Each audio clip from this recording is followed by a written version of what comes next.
الحمد للہ رب العالمین والصلاة والسلام علی حبیبہ محمد وآلہ وصحبہ اجمعین.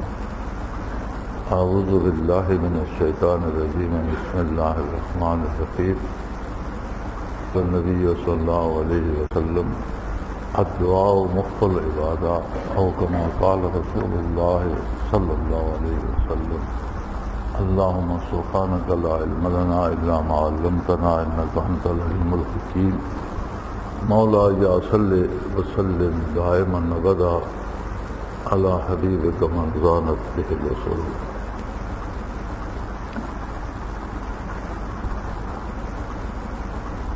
کوئی بھی کام شروع ہوتا ہے تو بہت اعلیٰ مقصد کے لیے ہوتا ہے، لیکن رفتہ رفتہ چیزیں رسومات میں بدل جاتی ہیں، مقصد بدل جاتے ہیں. جس مقصد کے لیے محنت کی جاتی ہے یا کام شروع کیا جاتا ہے وہ نظروں سے اوجھل ہو جاتا ہے اور لوگ آسان راستے تلاش کر لیتے ہیں. اور یہ وہ مرض ہے جس نے امت مرحومہ کو حکمرانی کی بلندیوں سے اٹھا کر غلامی کی پستیوں میں ڈال دیا. مسلمان کا وصف تو یہ تھا کہ جہاں گیرو جہاں دارو جہاں بانو جہاں آرا. لیکن اب ہم دیکھتے ہیں کہ روئے زمین پر ہماری 55-56 ریاستیں تو ہیں اور کہنے کو حکومتیں ہیں، لیکن ہماری حکومتیں بھی غلام ہیں. اور جہاں حکومتیں اور حکمران غلام ہوتے ہیں وہاں عوام کا حال غلاموں سے بہت بدتر ہوتا ہے. اس کی ایک بنیادی وجہ یہ بھی ہے کہ مسلمانوں نے عمل چھوڑ کر ایک آسان راستہ اختیار کر لیا، یعنی دعا کر لی اور کام نہیں کیا. دعا کی اہمیت اسلام میں بہت زیادہ ہے، اور نبی علیہ الصلوۃ والسلام کا یہ ارشاد کہ دعا عبادت کا مغز ہے، یعنی حاصل ہے، اس کی عظمت کو ظاہر کرتا ہے. لیکن ہر چیز کا ایک مقام ہوتا ہے، اس کے کچھ مبادیات ہوتے ہیں جو اس سے پہلے کرنے ضروری ہوتے ہیں، پھر وہ کام ہوتا ہے، پھر اس کے نتائج ہوتے ہیں. تو دعا بھی ایک بہت ہی اچھا، بہت ہی بڑا اور بہت ہی اعلیٰ عمل ہے، لیکن اس کے مبادیات یعنی اس کے شروع میں جو کیا جاتا ہے وہ ضروری ہیں. کبھی آپ نے دیکھا کہ کہیں پہلی منزل تو نہ بنی ہو لیکن دوسری منزل بن جائے، تیسری منزل بن جائے. بنیادیں ضروری ہیں، پہلی منزل ضروری ہے، اس کے اوپر دوسری بنے گی. تو مبادیات جو ہیں کسی بھی کام کے وہ ضروری ہوتی ہیں. اس طرح نماز کے لیے وضو ہے، قبلہ کا تعین ہے، کپڑوں کا پاک ہونا شرط ہے. اور اگر یہ ساری چیزیں چھوڑ دی جائیں اور کہا جائے جی یہ فالتو کام ہے، یہ چھوڑ دو، ہم صرف نماز پڑھ لیتے ہیں، تو کیا ہوگا؟ نماز ادا نہیں ہوگی اور بے وضو سجدے کرنے کا جرم سر پر سوار ہو جائے گا. اسی طرح دعا کے بھی کچھ بنیادی تقاضے ہیں، اگر وہ پورے نہ کیے جائیں تو دعا گستاخی بن جاتی ہے. نبی کریم صلی اللہ تعالی علیہ وآلہ وسلم نے دعا کا سلیقہ کس طرح سے سکھایا اور دعا کیسے کی جاتی ہے؟ سب سے پہلا معرکہ حق و باطل جو بدر میں برپا ہوا اور نوع انسانی کی پوری تاریخ میں ایک بہت بڑے انقلاب کی بنیاد بنا، اتنا بڑا انقلاب کہ جسے 14 صدیاں بھی پرانا نہیں کر سکیں، اس میں آج بھی وہی تازگی ہے، وہی دمخم ہے اور اسی قوت سے وہ اپنا کام کر رہا ہے۔ مکہ مکرمہ کے چنے ہوئے جنگجو اور شاہ سوار 1000 کا لشکر جرار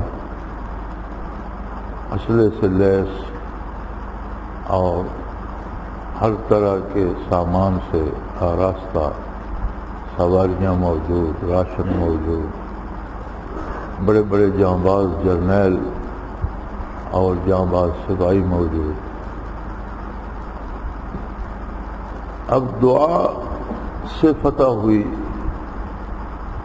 ورنہ ظاہری اسباب تو نہیں تھے۔ اب جب دعا ہی کرنی تھی تو نبی کریم صلی اللہ علیہ وسلم مدینہ منورہ میں، مسجد نبوی میں، حجرہ مبارکہ میں کہیں بھی دعا فرما سکتے تھے، دعا فرما دیتے، انہیں زمین نگل جاتی، آسمان سے ان پر مصیبت نازل ہو جاتی، وہ لشکر تباہ ہو جاتا۔ میدان بدر میں مقابلے میں بھی تو فرشتے نازل ہوئے اور فرشتوں نے بھی کفار کو قتل کیا، قید کیا، تو وہ فرشتے حضور مدینہ منورہ میں بیٹھ کر دعا فرما دیتے تو بھی آ سکتے تھے، لیکن آپ صلی اللہ علیہ وآلہ وسلم نے جنگ کی تیاری فرمائی،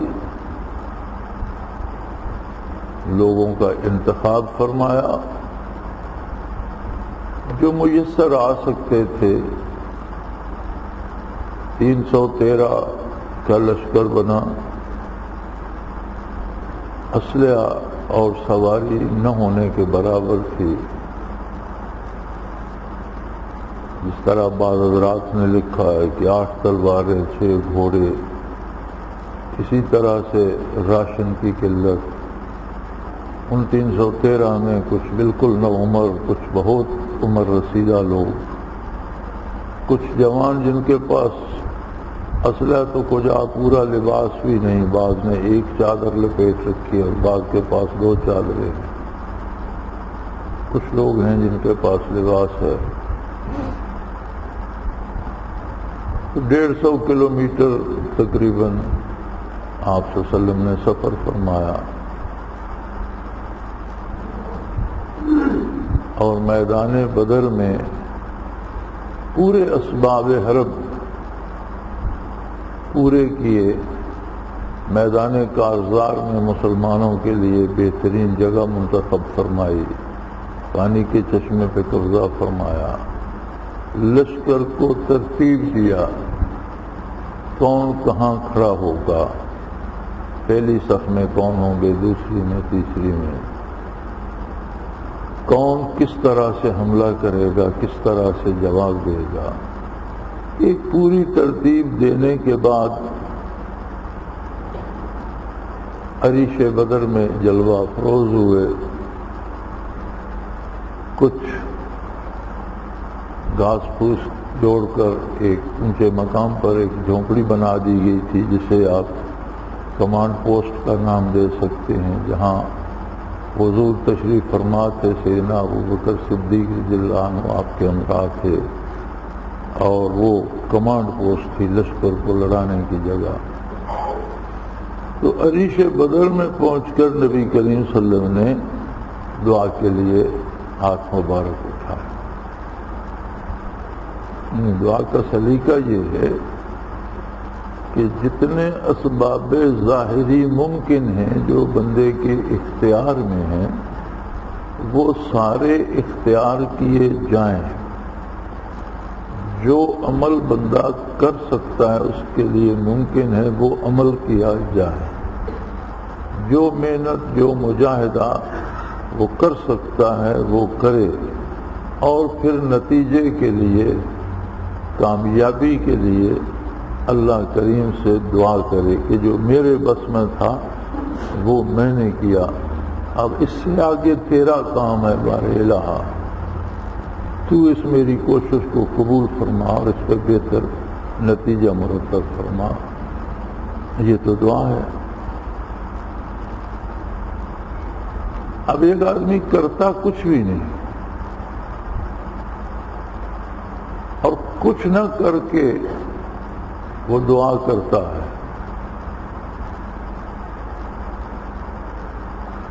تو اس کی مثال ایسے ہے جیسے کسی نے دانے سے آٹا تو نہ بنایا ہو، آٹے کو گوندا نہ ہو، روٹی نہ پکائی ہو، غلہ جہاں ہے دھرے کا دھرا رہے، اور وہ دعا کر رہا ہو کہ اے اللہ میرا پیٹ بھی بھر جائے، میری صحت بھی ٹھیک ہو جائے،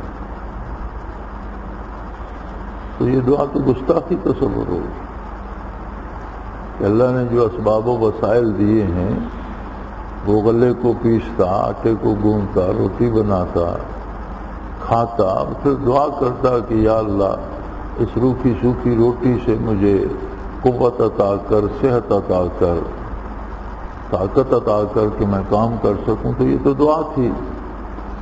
اب جو اس کے اپنے ذمہ تھا وہ تو اس نے کیا نہیں،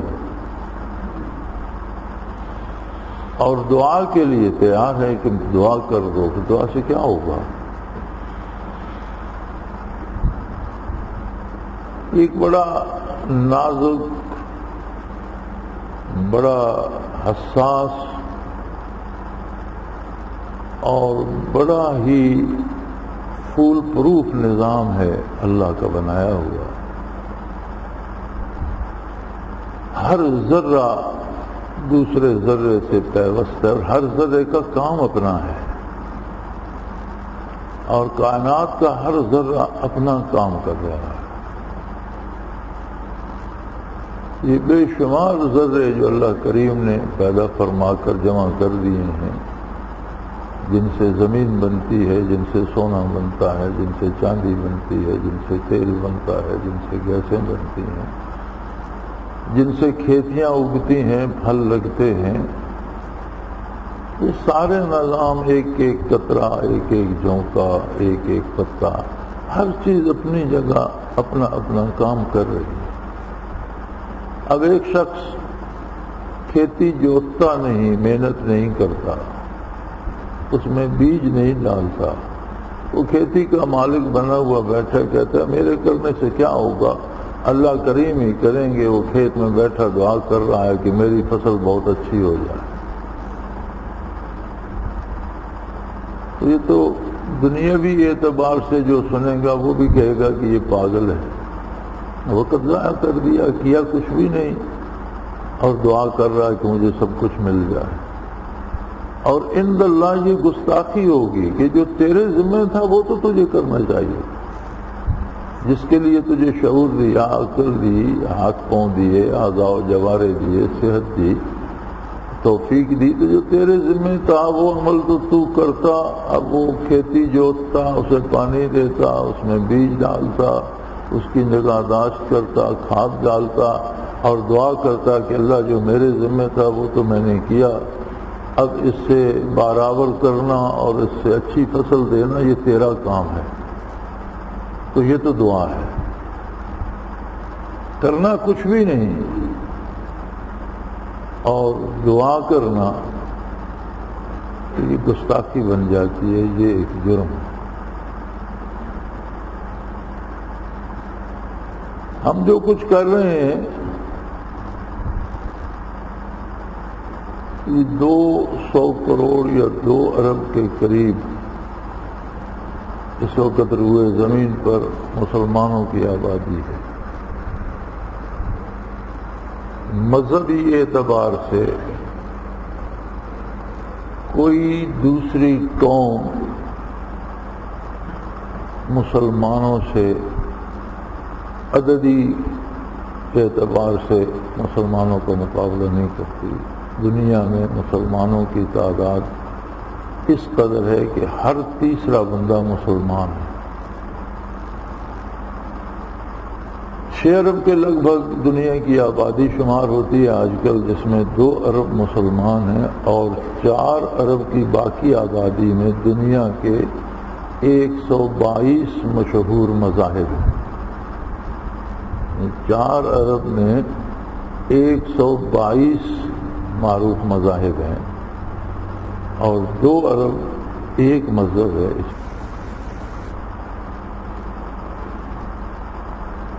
تو اس کے اعتبار سے مسلمان ایک بہت بڑی قوت ہے۔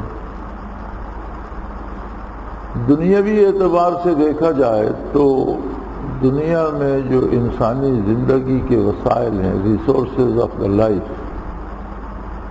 زندگی کے جو وسائل ہیں، ان کا 80% مسلمانوں کے پاس ہے۔ مستشرقین اور مغرب کے شمار کنندگان کہتے ہیں کہ مسلمانوں کے پاس 42% ہے، لیکن وہ میری رائے کے مطابق بددیانتی کرتے ہیں اور بہت گھٹا کر بتاتے ہیں کہ مسلمانوں کو علم نہ ہو جائے۔ مسلمانوں کے پاس زندگی کے وسائل کا 80% ہے۔ اگر آپ دنیا کا نقشہ پھیلا کر دیکھیں تو جنوب میں بھی جہاں مسلمانوں کی سلطنتیں ختم ہو جاتی ہیں تو جو نیچے علاقہ ہے وہ اکثر برف سے ڈھکا رہتا ہے، اور شمال میں بھی جو ممالک ہیں سال کا اکثر حصہ برف پوش رہتے ہیں۔ دنیا کی بہترین گرم پانیوں کی بندرگاہیں ان کی اکثریت مسلمانوں کے پاس۔ دنیا کے بہترین زرخیز میدان اور وادیاں ان کی اکثریت مسلمانوں کے پاس۔ دنیا کے بہترین پھل دینے والے درخت اور جانور گوشت دینے والے یا دوسرے کام آنے والے تیل دار اجناس ان کی اکثریت مسلمانوں کے پاس۔ دنیا کے بہترین زیر زمین خزانے، وہ جواہرات اور ہیروں کے ہوں، وہ تیل اور گیس کے ہوں، وہ کوئلے کی کانیں ہوں یا سونے کی ہوں، وہ چاندی کے ذخائر ہوں یا تانبے کے ہوں، بہترین ذخائر کی جو امین جو رقبے اور زمینیں ہیں وہ مسلمانوں کے پاس۔ اور مزے کی بات یہ ہے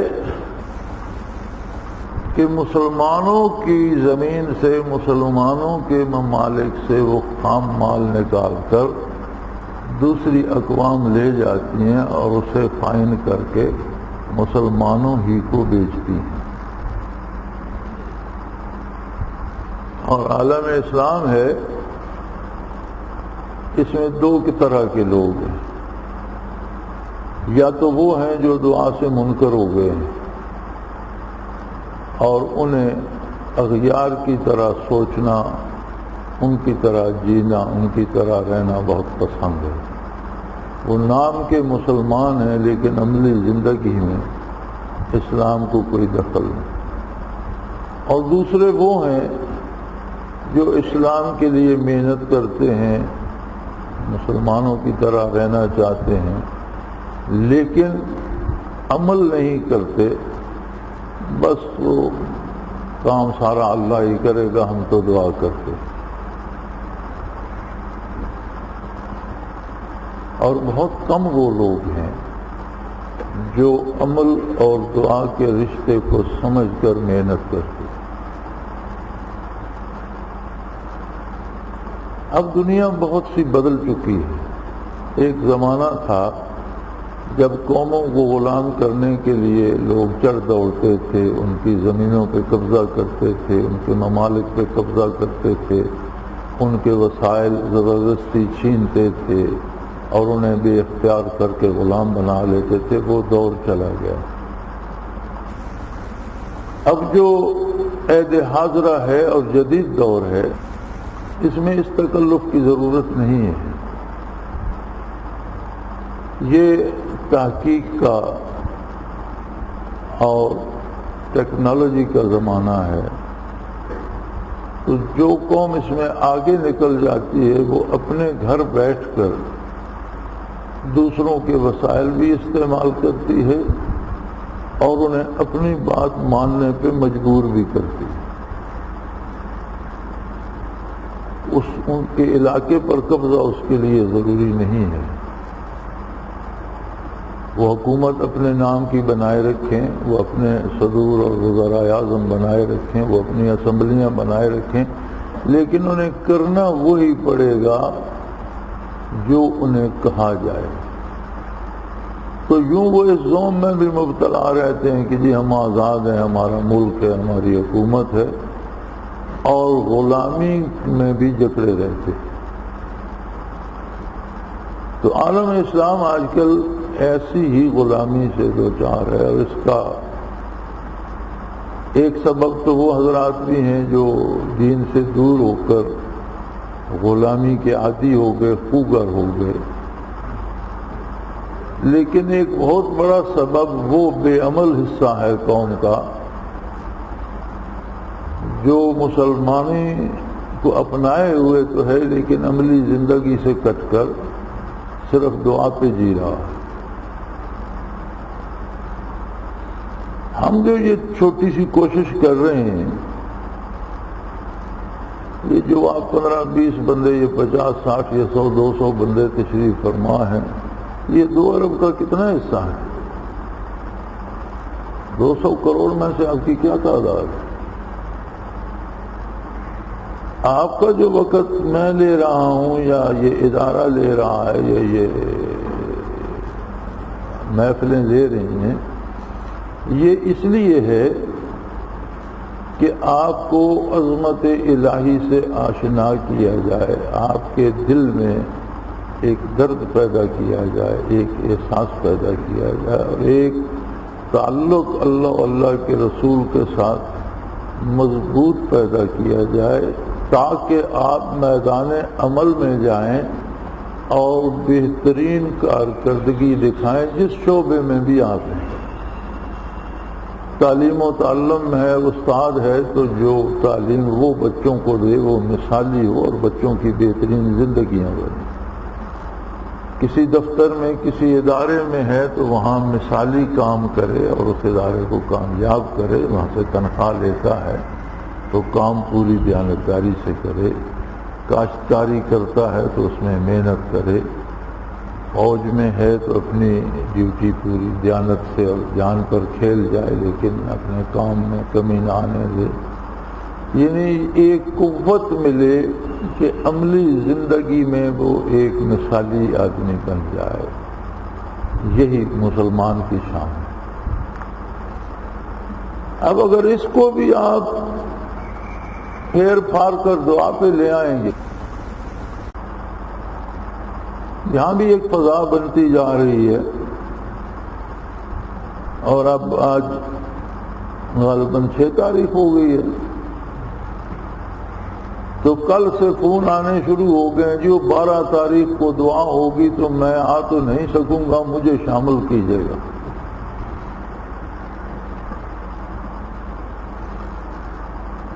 تو میں نے کہا بھائی پہلی بات تو یہ ہے کہ مجھے دن میں سینکڑوں فون آتے ہیں، آپ کی بات میں 12 تاریخ تک یاد نہیں رکھ سکوں۔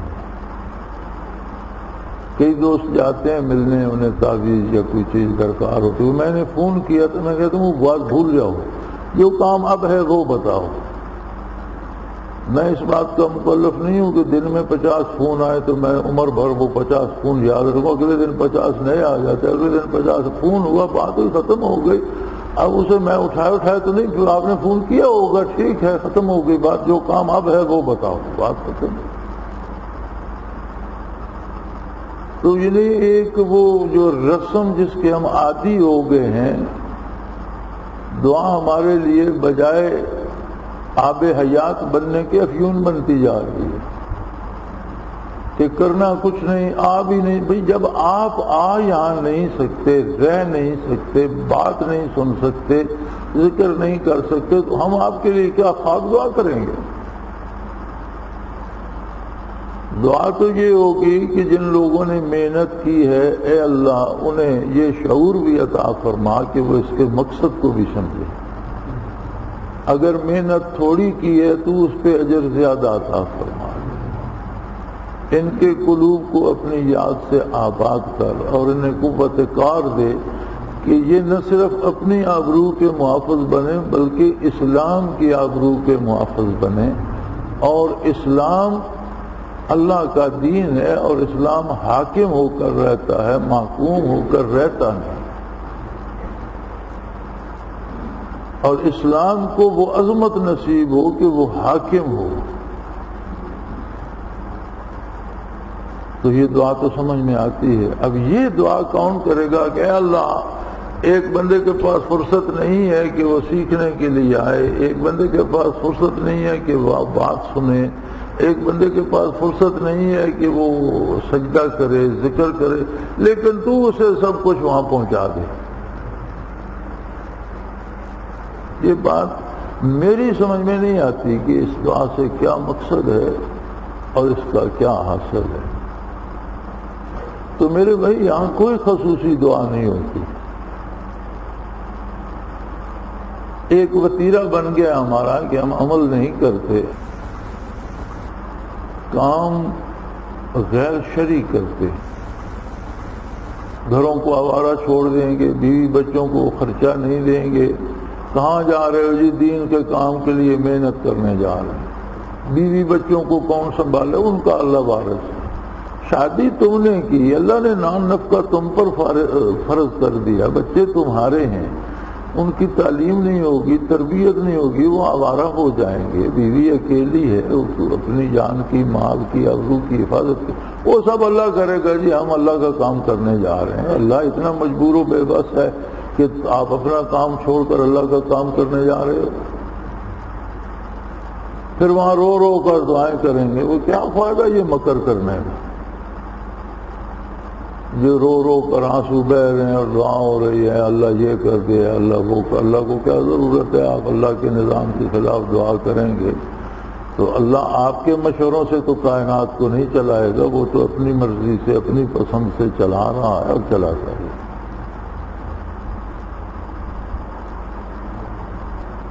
تو یہ عجیب سا ایک رواج ہم نے اپنا لیا ہے کہ عملی زندگی میں آدمی بالکل بیکار ہو جائے، وہ نہ کسی کا دوست ہو نہ کسی کا دشمن ہو.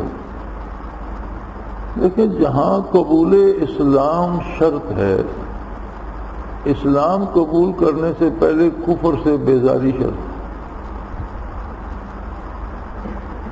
کلمہ اسلام ہی اس کی تلقین کرتا ہے. لا الہ پہلے ہے اور الا اللہ اس کے بعد آتا ہے کہ پہلے کفر سے برات کا، بیزاری کا اعلان کرو اور پھر اللہ کی عظمت کا اقرار کرو. یہ نہیں ہو سکتا کہ جو کچھ گند مند پڑا ہے اس پر ایک سبز چادر ڈال دو اور اسلام ہو گیا. نہیں، وہ سارا صاف کرو. تو عملی زندگی میں جو فرائض ہیں، جو آپ کی ذمہ داری ہے، اسے آپ آگے لے جائیں. نبی کریم صلی اللہ علیہ وسلم نے فرمایا الحکمت ضالۃ المومن او کما قال رسول اللہ صلی اللہ علیہ وسلم. حکمت و دانائی کی بات وہ کسی اعتبار سے بھی ہو، وہ مسلمان کی متاع گمگشتہ ہے، وہ مسلمان کا گمشدہ مال ہے. جہاں بھی ملے اسے حاصل کرو، وہ تمہارا حصہ ہے. اس میں جدید ٹیکنالوجی ہے یا سائنس ہے یا کوئی تحقیقی کام ہے، علمی ہے یا عملی ہے، تو دنیا میں جہاں سے بھی ملتا ہے اسے حاصل کرو. ایک زمانہ تھا کہ اقوام عالم وحشی تھیں، انسانی اقدار سے بے بہرہ تھیں اور مسلمان ایجادات کر رہے. بغداد میں سڑکیں پختہ ہوتی تھی جب پیرس کی گلیوں میں گھٹنوں گھٹنوں کیچڑ ہوا کرتا.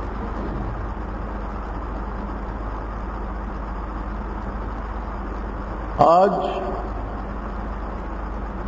وہ جدید ٹیکنالوجی، اس کے لیے محنت، اس کے لیے تحقیق، اس کے لیے ریسرچ،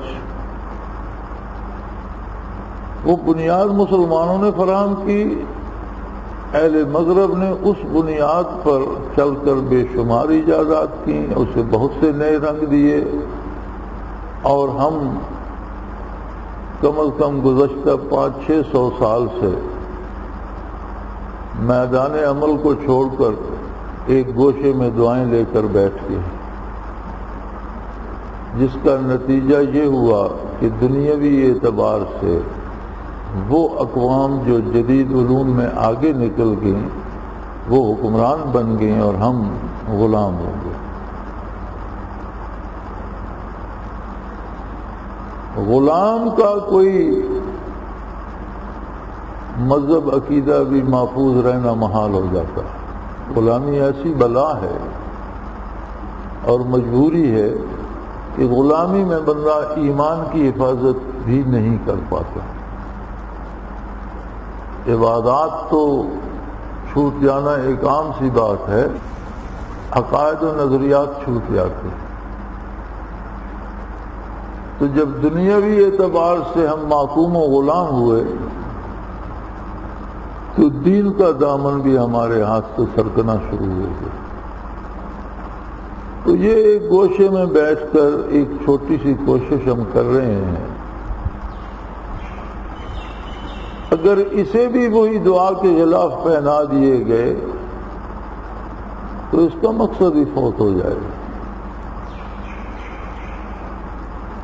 ہمارا یہ مقصد نہیں ہے کہ ہم 2000 4000 10,000 اور گوشہ نشین پیدا کر دیں۔ ہمارا یہ ہرگز مقصد نہیں ہے کہ ہم 10 20 25 ہزار اور بیکار لوگ پیدا کر دیں جو کریں کچھ نہیں، صبح شام کھائے پئیں اور سوتے رہیں اور گوشے میں بیٹھے رہیں، یہ کوئی مقصد نہیں۔ ہمارا مقصد تو ہے کہ ہم اس 200 کروڑ یا 2 ارب کی آبادی کو اگر صرف 200 بندہ بھی دے سکیں تو وہ بندہ دیں جو جس فیلڈ میں ہے وہاں وہ پوری طرح باعمل ہو، اور کام کو، تحقیق کو، جستجو کو، علمی شعبے میں ہے تو علمی تحقیقات سامنے آئیں، سائنس کے شعبے میں ہے تو سائنسی تحقیقات کو سامنے لائے، جستجو کو سامنے لائے، ریسرچ کرے۔ کسی بھی شعبے زندگی میں ہے تو اس میں نام پیدا کرے اور نوع انسانی کو اس میں سے مستفید ہونے کے نئے نئے طریقے بتائے اور اس میں سے نئی نئی ایجاد کرے، پھر تو کوئی بات ہے۔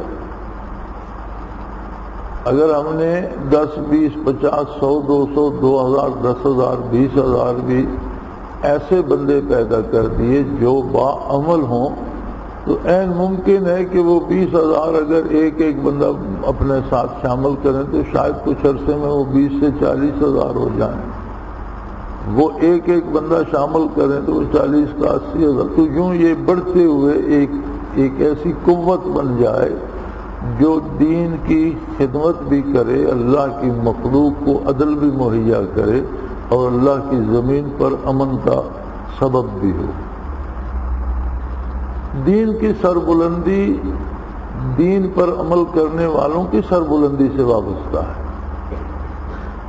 جو لوگ دین سے وابستہ ہیں اور جو لوگ دین پر عمل پیرا ہیں، اگر وہ دنیا میں رسوا ہوں گے تو دین کی عزت کہاں ہوگی؟ کہ دنیا میں مقام حاصل کرنے کے لیے آپ دنیا کو کیا دے رہے ہیں؟ زندگی کا نظام اس بات پہ چلتا ہے کہ آپ دوسروں کو دے کیا رہے ہیں، لینے پہ نہیں چلتا۔ سورج طلوع ہوتا ہے تو اس لیے نہیں کہ وہ روئے زمین سے لے کے آ رہا ہے، اس لیے کہ وہ زمین کو کیا دے رہا ہے، روشنی دے رہا ہے، گرمی دے رہا ہے، حرارت دے رہا ہے، اس سے بیج پھوٹ رہے ہیں، اس سے جانوروں کی زندگی بن رہی ہے، نباتات کی زندگی بن رہی ہے، بخارات بن رہے ہیں، بادل بن رہے ہیں، کیا دے رہا ہے؟ اسی طرح آپ اپنے بدن کو دیکھ لیجئے، جو فرمایا کہ من عرف نفسہ قد عرف ربہ، تو اپنے نظام کو دیکھ لیجئے کہ دل سے خون چلتا ہے تو اگر یہ ہتھیلی روک لے کہ بھئی مجھ تک تو آئے، میں آگے نہیں دیتی، تو کیا ہوگا؟ اس سے آگے کا ہاتھ مردہ ہو جائے گا۔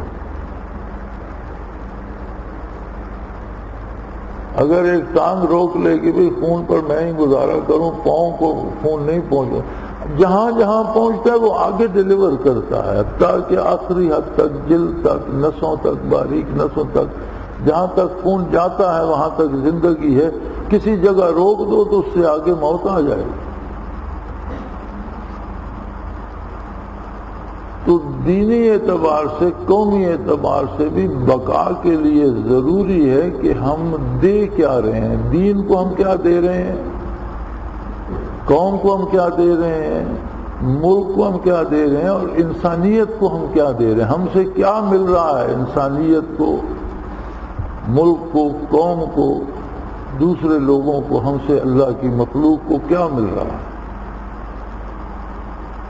اور اگر ہم ساری زندگی لینے پہ ہی رہیں گے کہ مجھے ملتا رہے تو کسی کو کچھ بھی نہیں ملے گا، بلکہ زندگی جیسی قیمتی دولت کو ضائع کرنے کا جرم اپنے سر لے کر ہم دنیا سے جائیں گے، اور اللہ کریم کے سامنے جواب دینا پڑے گا کہ میں نے تمہیں زندگی تھی، تم نے اس زندگی کا استعمال کیا کیا،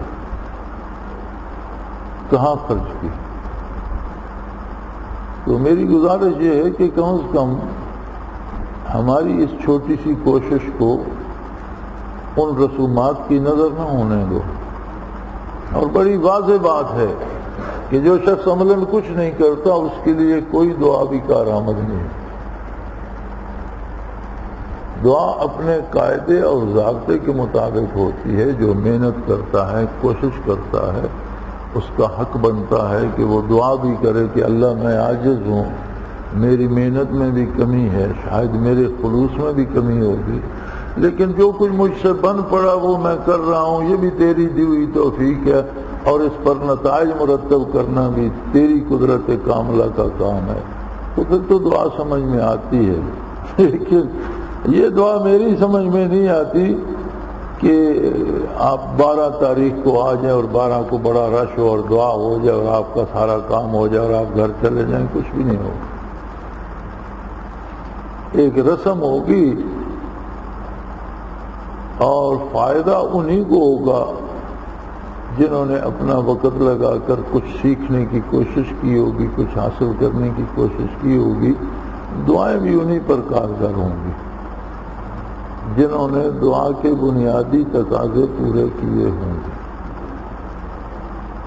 دعا بہترین عمل ہے کہ بندہ اللہ سے براہ راست اپنی گزارشات پیش کرتا ہے، بہت قریب ہوتا ہے، ذات باری کا بہت قرب نصیب ہوتا ہے جب بندہ دعا کرتا ہے۔ لیکن یہ دعا دوسری منزل ہے، اس کے نیچے پہلی منزل کا ہونا ضروری ہے، یہ ہوا میں تعمیر نہیں ہوتی، اس کے مبادیات کا ہونا ضروری ہے۔ اس کے لیے جو بس میں ہے وہ کوشش کی جائے، دین کو سمجھا جائے، امور دنیا کو سمجھا جائے، اور ایک بنیادی بات ہر ساتھی یہ اپنے ذہن میں رکھ لے کہ وہ ضرور اندازہ کرے کہ زندگی میں اس نے دنیا کو کیا دیا، آنے والی نسلوں کو، موجودہ دور کے انسانوں کو، انسانی آبادی کو، یا ملک کو، یا قوم کو، یا اپنے ساتھ رہنے والے لوگوں کو میں کیا دے سکا۔ زندگی کا جو ہے کارواں یہ دینے پہ چلتا ہے کہ کون کیا دے رہا ہے اس کو۔ کہ اللہ کریم توفیق عطا فرمائے اور محنت کو قبول فرمائے، لیکن یاد رکھیں کہ کوئی بھی کام سلیقے سے ہوتا ہے۔ آپ بندوق الٹی پکڑ کر فائر کریں گے تو گولی آپ کے سینے میں لگے گی۔ اب آپ کے میں نے تو فائر کیا تھا دشمن پر، دشمن پر فائر کیا تھا تو بندوق کا ہونا، گولی کا ہونا، اس کا چلانا اور اس کا رخ دشمن کی طرف کرنا، یہ سارے مبادیات تھے، وہ کر کے پھر اسے لگتی یا نہ لگتی دیکھا جاتا، آپ نے بندوق بھری اپنے سینے پہ رکھ کے چلا دی، میں نے بندوق چلائی ہے تو وہ تو آپ کا سینہ چھلنی کر دے گی۔ ہر کام کا ایک سلیقہ اور ایک طریقہ ہے، اور یہ اجتماع محض دعاؤں کے لیے نہیں ہے، یہ عملی تربیت کی ایک کوشش ہے۔ خواہ یہ بہت چھوٹی ہے کہ 2 ارب کی آبادی میں اگر 2000 بندوں کو بھی ہم نے یہ 10,000 کو بھی سکھا لیا تو کون سا تیر مارا، لیکن بہرحال واجب ہے کہ جو کچھ ہم سے بن پڑتا ہے وہ کریں، اور وہ سارا مجاہدہ کرنے کے بعد دعا بھی کریں کہ اللہ اس پہ بہترین نتائج مرتب فرمائے۔ سو میری گزارش یہ ہے کہ اس اجتماع اور اس مجاہدے اور اس محنت کو تربیت کا مرکز سمجھا جائے، سیکھا جائے، کچھ حاصل کیا جائے، رواجات کی نظر نہ کیا جائے۔ وآخر دعوانا ان الحمدللہ رب العالمین، الحمدللہ رب العالمین، والصلاة والسلام علی حبیبہ محمد۔ اللہم ربنا لا تقتلنا لعذرك ولا تهلكنا لعبادك واغفر لنا ربنا ما لا تسلط علینا من لا يرحمنا۔ یا اللہ ہماری کوششیں بہت معمولی ہیں، کائنات کو قبول فرما، مسلمانوں کو جذبہ بیداری عطا فرما، عملی زندگی میں کام کرنے کی توفیق عطا فرما، اور ان کی محنت قبول فرما، انہیں اغیار کی غلامی سے نکل کر آزاد فضاؤں میں سانس لینے کا عادی بنا، اور غلبہ اسلام کی توفیق عطا فرما۔ وصلی اللہ تعالی علی حبیبہ محمد۔